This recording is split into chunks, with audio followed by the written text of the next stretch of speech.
টেস্টের পর ওয়ানডে সিরিজেও জিম্বাবুয়ের বিপক্ষে হারল বাংলাদেশ।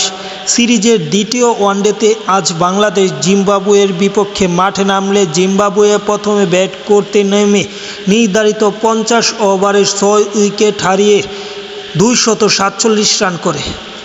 যেখানে বাংলাদেশের হয়ে মেহেদী হাসান মিরাজ তিনি নিয়েছেন সর্বোচ্চ 10 ওভারে 32 রান করছে 2 উইকেট, তাসকিন জুয়েল 2 উইকেট নিয়েছে এবং রিশাদ নাহিদরা 1টি করে উইকেট নিয়েছে।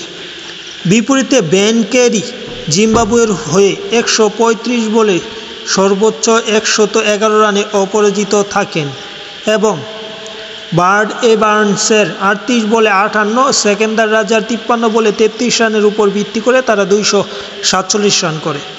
বিপরীতে ব্যাট করতে নামলে তৌহিদ হৃদয়ের 90 বলে 60 রানের উপর ভিত্তি করে এবং ওপেনার তানজিদ হাসানের 70 বলে 57 রানে এবং শেষ দিকে নুরুল হাসানের 38 রানের উপর ভিত্তি করে মূলত শেষ পর্যন্ত 13 রানের ব্যবধানে হারে 234 রান অল আউট হয় বাংলাদেশ, যেখানে বাংলাদেশ 48.1 বল খেলতে পেরেছিল।